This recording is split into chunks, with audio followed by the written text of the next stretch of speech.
students, welcome back to my YouTube channel जिसका नाम है math series by Santosh Shikhat and in my today's series I will explain you about variance of random variable. Students, in my previous class I have explained you about mean of random variable. So students, mean give us information about the average of the random variable and all.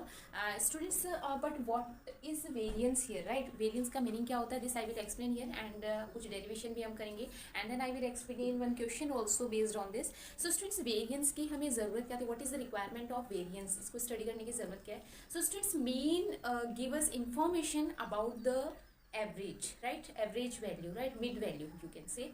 And students, but it is not giving us information about what is the range of the random variable. जो आप random variable assume करते हैं हम, या जो random variable जो हम study करते हैं, mean is not giving us information about the variance or variability of the random variable, but उसकी जो values है, उसका जो data है, उसकी variability क्या होगी, उसकी range क्या होगी, that we are studying in variance. या वेरियंस जो है हमें उसकी इंफॉर्मेशन देता है that what is the range or what is the you can say that variability of the random variable.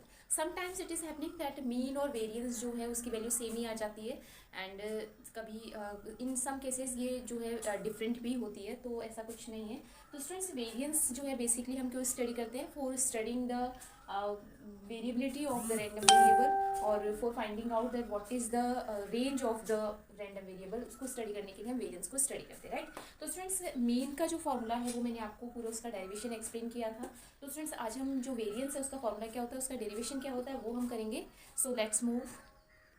So students, first thing that what is the symbol for variance, symbol is sigma x square or variance of x. These both are symbol for variance, right? अब students, इसका formula हमारे पास में क्या होता है, sum of I equal 1 to n xi minus mu and pxi square, and this is the formula for variance, right? अब students, अगर हम इसको समझे तो ये क्या है, x minus mu means each, अगर सपोज आपके पास में रैंडम वेरिएबल x है एंड उस रैंडम वेरिएबल जो आपको गिवन है हमें, उसकी जो डिफरेंट वैल्यूज़ है वो हमारे पास suppose x1 x2 xn, these are the different values of this random variable and corresponding probabilities are px1 px2 and so on pxn, right. तो स्टूडेंट्स, यहाँ पे ये जो आई है वो 1 to n को रिप्रेजेंट कर रहा है, तो x1 माइनस मीन्स आपको पहले इसका मीन फाइंड करना है एंड देन ईच वैल्यू में से आपको मीन को माइनस करके उसका स्क्वायर एंड उसकी कॉरस्पॉन्डिंग जो प्रोबेबिलिटी है उससे मल्टीप्लाई करना है, देन जो सम है that is representing the variance, right.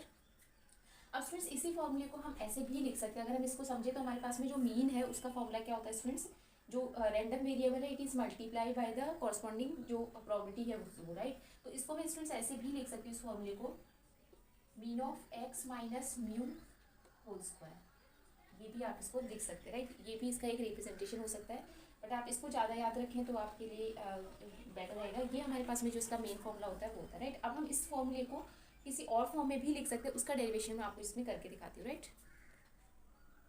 तो स्टूडेंट्स, हमारे पास में जो वेरियंस है उसका फॉर्मूला हमारे पास में क्या है students, sum of i equal 1 to n and x i minus mu square property of x, right. This is the formula.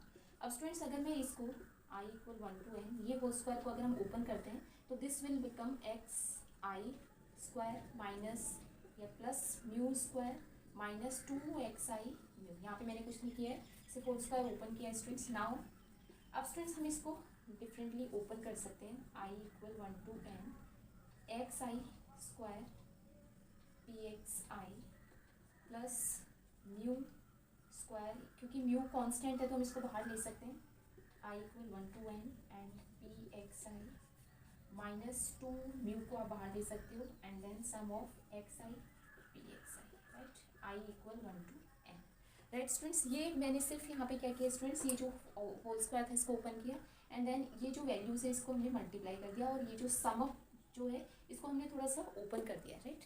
अब स्टूडेंट्स, आप यहाँ पे देखेंगे i equal 1 to n x i square p x i, इसको हम as it is लिख देते हैं प्लस म्यू स्क्वायर. अब स्टूडेंट्स, यहाँ पे ये क्या है, सम ऑफ प्रोबेबिलिटीज, राइट.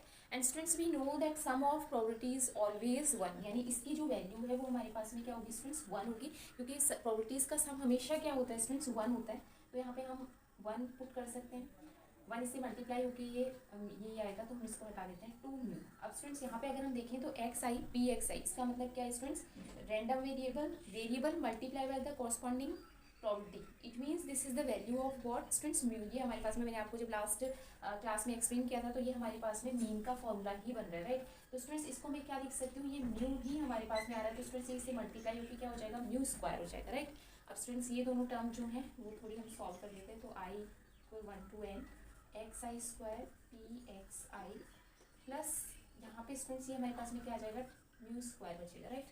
अब स्टूडेंट्स इसको आप वापस, ये जो वैल्यू है इसकी, म्यू की जो वैल्यू होती है, हम वापस इसको म्यू को हम उसी फॉर्म में लिख देते हैं, i equal 1 to n x i square p x i. और इसको मैं क्या लिख सकती हूँ स्टूडेंट्स, ये जो हमारे पास में आ रहा है sum of x i p x i, इसको मैं ये लिख सकती हूँ स्टूडेंट्स स्क्वायर, और आई इक्वल 1 to n, क्योंकि म्यू का वैल्यू ये होता है और यहाँ पे स्क्वायर है तो हमने स्क्वायर लगाया, तो ये हमारे पास में ये वैल्यू आ जाएगी। तो स्टूडेंट्स ये जो वैल्यूज़ हैं, 1 मिनट स्टूडेंट्स, इसको स्टूडेंट्स अगर हम और सिंप्लीफाई करना चाहें तो इसको मैं यहाँ पे एक्सप्लेन कर देती हूँ। तो स्टूडेंट्स जो वेरिएंस ऑफ एक्स है उसको हम और क्या लिख सकते हैं, this can be written as x square minus, ये हमारे पास में स्टूडेंट्स क्या है, ई एक्स और उसका होल स्क्वायर, राइट। ये हमारे पास में स्टूडेंट्स, आप इसको ये समझ सकते हैं mean of x square, and ये हमारे पास में मीन जो है उसका फॉर्मूला है, तो यहाँ पे होल स्क्वायर था तो हमने ये लगाया। तो स्टूडेंट्स ये जो फॉर्मूला था, ये जो फॉर्मूला है, इसी को हमने थोड़ा और ड्राइव करके इस फॉर्म में लिखा है, राइट। तो ये आप दोनों फॉर्मूले डिपेंडिंग अपॉन द क्वेश्चन हम यूज़ करेंगे। सो आई होप स्टूडेंट्स कि आपको ये डेरिवेशन समझ में आएगा। कई बार एग्जाम में भी इसका डेरिवेशन आ जाता है, that prove that variance is equal to this, तो आपको डेरिवेशन जो है इसका करके दिखाना होता है। सो स्टूडेंट्स आई होप कि आपको समझ में आ गया होगा। अब स्टूडेंट्स हम इस पर बेस्ड कुछ एक क्वेश्चन जो है वो सॉल्व करते हैं, सो दैट कि आपको ये कॉन्सेप्ट जो है पूरी तरह से क्लियर हो जाए। So let's solve that question. So students question हमारे पास में ये है that find the variance of throw getting the number on throwing a dice. अगर आप एक डाइस को थ्रो करते हो तो what are the number you are getting, आपको उसका वेरिएंस फाइंड करना है, राइट। तो अगर आप हम एक डाइस को थ्रो करते हैं that what type of number we are getting students, 1 2 3 4 5 and 6, right. तो स्टूडेंट्स हम ये इसका जो टेबल है वो बना लेते हैं सब, और हमें पता है स्टूडेंट्स की ईच नंबर जो है वो हमारे पास में उसका प्रोबेबिलिटी जो है सबका सेम होता है, क्योंकि वो हमारे पास में क्या होता है स्टूडेंट, लाइकली इवेंट होता है। तो स्टूडेंट्स हम जब इसको सॉल्व करेंगे तो स्टूडेंट्स हमारे पास में जो वेरिएबल्स हैं वो हमारे पास में, सबसे पहले तो हमारे पास में जो पॉसिबिलिटीज़ हैं वो क्या क्या हो सकती हैं वो हम लिख लेते हैं। इस तरह के क्वेश्चंस में स्टूडेंट्स आप टेबल बना के करोगे तो आपको थोड़ा ईजी रहेगा। तो स्टूडेंट्स आपके पास 1 हो सकता है, 2 3 4 5 एंड 6 हो सकता है। इसके बाद में स्टूडेंट्स अगर हम इसकी प्रोबेबिलिटीज़ की बात करें तो हमारे पास में ईच के कॉरस्पॉन्डिंग प्रोबेबिलिटी हमारे पास में 1/6 ही होगी, राइट स्टूडेंट्स। तो अब स्टूडेंट्स हमें फाइंड करना है इसका वेरिएंस फाइंड करना है, right. And variance of x हमारे पास में स्टूडेंट्स क्या होता है, फॉर्मूला भी मैंने आपको बताया था, ई एक्स स्क्वायर माइनस ई एक्स इसका स्क्वायर, मीन्स आपके पास में मीन का स्क्वायर और ये आपके पास में ये है, राइट। अब स्टूडेंट्स आप चाहो तो यहाँ पे एक एक्स स्क्वायर का टेबल भी बना सकते हो, मतलब एक कॉलम आप एक उसमें और बना सकते हो जिसमें आप, या फिर आप जब इसका कैलकुलेशन करोगे तब भी कर सकते हो। मैं यहाँ पे इसके कॉरस्पॉन्डिंग ही बना देती हूँ स्टूडेंट्स, या फिर चलो हम क्वेश्चंस में ही करते हैं, राइट। तो स्टूडेंट्स सबसे पहले मैं फाइंड करती हूँ ई एक्स, राइट। और ई एक्स हमारे पास में स्टूडेंट्स क्या होता है, सम ऑफ आई इक्वल, क्योंकि यहाँ पे 1 से लेके 6 तक है तो हम यहाँ पे एक्स आई और उसके कॉरस्पॉन्डिंग प्रोबेबिलिटीज, राइट। ये हमारे पास में फॉर्मूला होगा। तो स्टूडेंट्स हम इसको क्या लिखेंगे, x1 पी x1। अगर आप इसको लिखें तो पूरा फॉर्मूला ये जो है इसको ओपन कर सकते हैं। अब मैं स्टूडेंट्स यहाँ पे डायरेक्ट वैल्यू ही पुट कर रही हूँ, तो वैल्यू हमारे पास में 1 multiply by 1/6 plus 2 multiply by 1/6 plus 3 multiply 1/6 plus 4 multiply 1/6 plus 5 multiply 1/6 and plus 6 multiply 1/6, ये हमारे पास में हो जाएगा। जब आप इसको कैलकुलेट करोगे स्टूडेंट्स तो आपके पास में इस तरीके से आप कर सकते हो 1 + 2 + 3 + 4 + 5 + 6, राइट। इसको जब आप सॉल्व करोगे स्टूडेंट्स तो आपके पास में ये हो जाएगा 1/6 × 21। तो आप इसको सॉल्व करना चाहो तो कर सकते हो, 7/2 आपके पास में इसकी वैल्यू आएगी, राइट। अब हमें स्टूडेंट्स यहाँ पे क्या फाइंड करना है, ई एक्स स्क्वायर, ये वाली टर्म फाइंड करनी है। तो स्टूडेंट्स ये मैंने आपको भी बताया था फॉर्मूले की, इसका हमारे पास में क्या वैल्यू होता है, sum of i equal 1 to 6 होगा, एंड ये हमारे पास में एक्स आई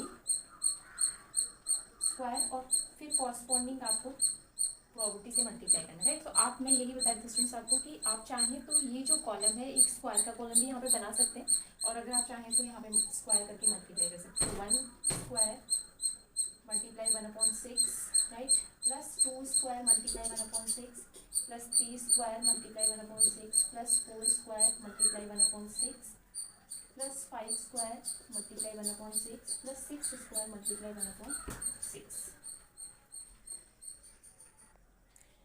तो स्टूडेंट्स जब आप इसको सॉल्व करेंगे तो आपके पास में ये पूरा सॉल्व करने 1/6 को आप कॉमन ले सकते हैं 10 स्क्वायर, तो आपके पास में स्टूडेंट्स इसकी जो वैल्यू आएगी वो हमारे पास में 91/6 आएगी, राइट।